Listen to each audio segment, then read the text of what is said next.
ஏற்கனவே உங்களுக்கு நம்ம சொல்லி கொடுத்துருக்கோம். இபாதத்துன்னு சொன்னால் ஒழு செஞ்சுட்டு தக்பீர் கட்டி கிபிலாவை முன்னோக்கி செய்கிறது மட்டுமல்ல. இபாதத் என்றால் என்ன? உச்சக்கட்ட பணிவை வெளிப்படுத்துவது, பயத்தோடு ஆதரவோடு பணிவை வெளிப்படுத்துறது தான் இபாதத்துங்கிறது. புரியுதுங்களா? அப்போ அந்த மாதிரியான பணிவுகளை, இபாதத்துகளை அல்லாஹ் அல்லாதவர்களுக்கு அவங்க செய்தாங்க. அதை அல்லாஹ் ஷிர்க்குன்னு சொன்னால், அதை செய்தவர்களை அல்லாஹ் முஷ்ரிக்குன்னு சொன்னால், அவர்கள் அல்லாஹுவை ஏற்றுக்கொண்டவர்களாக இருந்தாலும் சரியே. புரியுதா? இப்போ இந்த இடத்துல அந்த முந்தைய காலத்தில் உள்ள முஷ்ரிக்குகள் எப்படிலாம் ஷிர்க்கு வைத்தாங்க, அவங்க அல்லாஹ்வை நம்பிக்கை கொண்டவர்களாக இருந்தார்களா இல்லையா, அல்லாஹ் அதை பற்றி என்ன சொல்கிறான் நம்ம ஒரு வசனமாக பார்ப்போம். இதை பற்றி சொல்லும் பொழுது நேற்று பாடத்தில் ஒரு வசனம் சொல்லியிருக்கோம். சூரா இப்ராஹிமுடைய 10வது வசனம். அஃபில்லாஹி ஷக்குன் ஃபாத்திரி ஸமாவாதி வல் அர்தி. வானங்களை பூமியை படைத்த அல்லாஹுவின் விஷயத்தில் உங்களுக்கு சந்தேகம் சொல்லிட்டு, அப்போ அந்த மக்களுக்கு அல்லாஹ் தான் படைத்தானுங்கிறதுல சந்தேகம் இல்லை. அப்போ நபிமார்கள் என்ன கேட்டாங்க? அந்த இறைவனை நாங்கள் உங்களை வணங்க சொல்கிறோம், ஏன் ஏற்றுக்கொள்ள மாட்டேங்கிறீங்க? இப்போ இதுதான் நீங்கள் தாவாவில் போகும்போது கூட நீங்கள் சொல்லலாம். நம்ம எப்படி சொல்லுவோம்? இந்த பாருங்கள், ஒரு சாமியாரை வணங்க சொன்னால் வணங்குறீங்க, ஒரு மந்திரவாதியை வணங்க சொன்னால் வணங்குறீங்க, ஒரு காலண்டரில் உள்ள ஒரு படத்தை வணங்க சொன்னால் வணங்குறீங்க. இன்னும் எந்த அளவுக்கு கேவலம், தரையில் ரோடு இருக்குல்ல, அசுத்தமாகவும் சுத்தமாகவும் மாறக்கூடிய ஒரு கேவலமான ஒரு ரோடு தரை, அந்த தரையில் ஒரு படத்தை வரைஞ்சி அதை அதுக்கு பூஜை போட சொன்னால் கூட அதுக்கு கூட பூஜை போடுறதுக்கு நீங்கள் தயார். உங்களை படைச்சவன் கடவுள்னு சொல்கிறீங்க, அந்த கடவுளை மட்டும் வணங்குங்கன்னு உங்களை கூப்பிட்டா நீங்கள் ஏன் மறுக்கிறீங்க? நபிமார்கள் இப்படி தான் கேட்டாங்க. அஃபில்லாஹி ஷக்குன் ஃபாத்திரி ஸமாவாதி வல் அர்தி. நாங்கள் எங்களை வணங்க சொல்லலையே, அல்லது வேறு யாரையும் மனிதர்களை படைப்புகளை வணங்க சொல்லலையே. படைப்புகளை வணங்க அழைக்கப்பட்டால் நீங்கள் ரொம்ப சந்தோஷமாக வரீங்க. படைத்தவனை வணங்குங்கன்னு சொல்லப்பட்டால் நீங்கள் ரொம்ப கஷ்டத்துக்கு ஆளாகிறீங்களே. இப்போ பாருங்கள், இந்த மாதிரி நபிமார்கள் சொன்ன இடங்களில் ஒரு இடத்த முக்கியமாக புரிஞ்சு கொள்ளுங்க. 40வது அத்தியாயத்தில் 12வது வசனம். ذَلِكُمْ بِأَنَّهُ إِذَا دُعِيَ اللَّهُ وَحْدَهُ كَفَرْتُمْ وَإِنْ يُشْرَكْ بِهِ تُؤْمِنُوا فَالْحُكْمُ لِلَّهِ الْعَلِيِّ الْكَبِيرِ.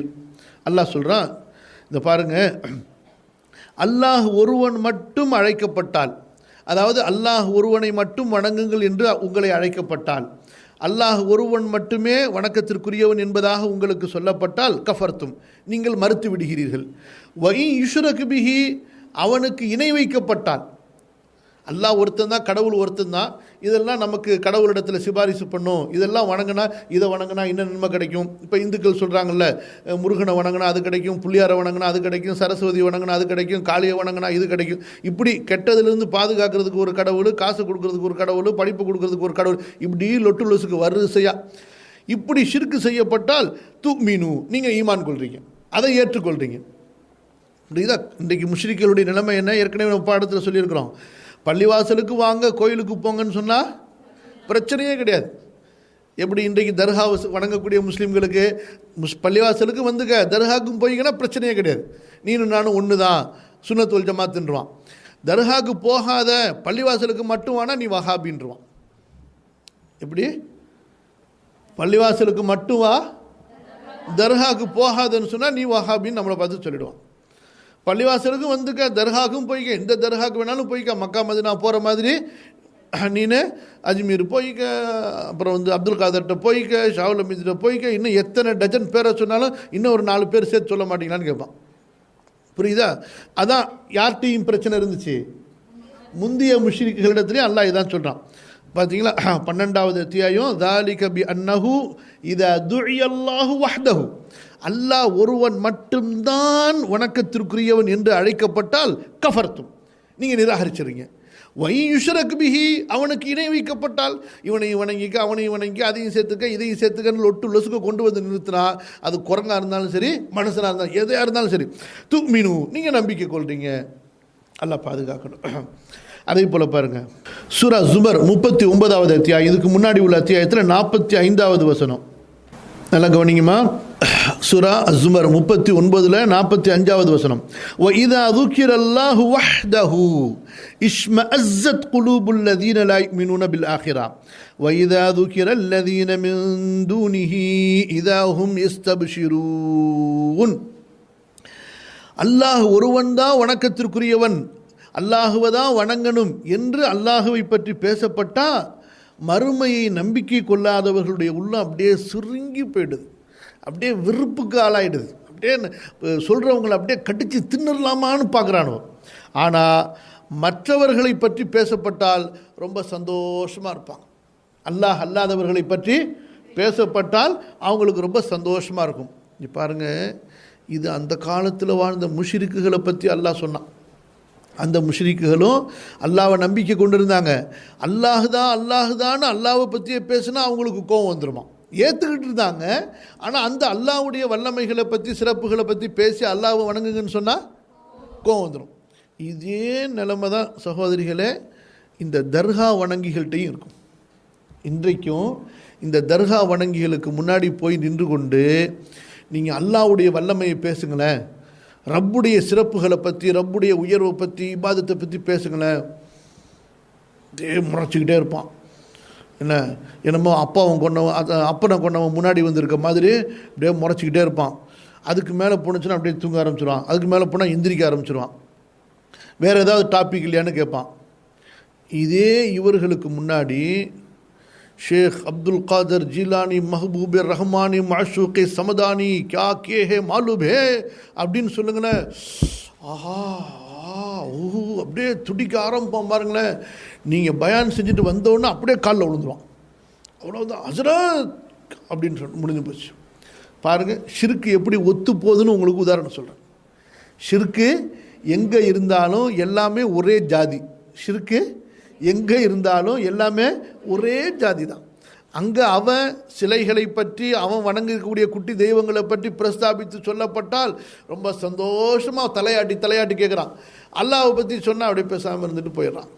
இதே தான் இன்று முஸ்லீம்கள் என்ற பெயரில் இருக்கக்கூடிய சிலை வணங்கிகள், அதாவது தர்கா வணங்கிகள், அவங்களுக்கு அல்லாஹ்வை பற்றி பேசப்பட்டால் அந்த பயானு சப்புன்னு இருக்குது, என்ன இது பழசு சொல்கிறீங்களே அப்படின்னு சொல்லிட்டு. ஆனால் அவர்கள் எந்த அவுலியாக்கள் மேலே நம்பிக்கை வச்சுருக்கிறாங்களோ அந்த அவுலியாக்களுடைய கராமத்து, அவங்களுடைய சிறப்பு என்னென்னு பேசப்பட்டால் அவங்களுக்கு ரொம்ப சந்தோஷமாயிடுது. அப்படியே அல்லாஹ் சொன்னது உண்மையாக இருக்குது பாருங்கள். அந்த குர்ஆன் வசனத்தை படித்து பாருங்கள். وَإِذَا ذُكِرَ اللَّهُ وَحْدَهُ اشْمَأَزَّتْ قُلُوبُ الَّذِينَ لَا يُؤْمِنُونَ بِالْآخِرَةِ وَإِذَا ذُكِرَ الَّذِينَ مِن دُونِهِ إِذَا هُمْ يَسْتَبْشِرُونَ. மற்றவங்களை பற்றி பேசப்பட்டால் அவங்களுக்கு ரொம்ப சந்தோஷமாக இருக்குது, மகிழ்ச்சியாக இருக்குது அப்படின்னு சொல்லிட்டு. இப்போ பாருங்கள்,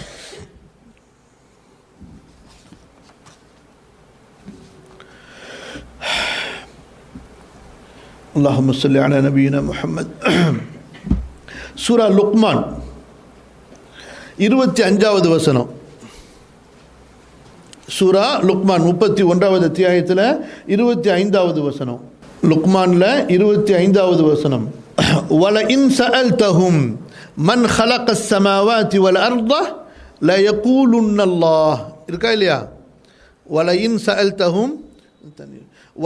سَأَلْتَهُمْ مَنْ خَلَقَ السَّمَاوَاتِ وَالْأَرْضَ لَيَقُولُنَّ اللَّهُ.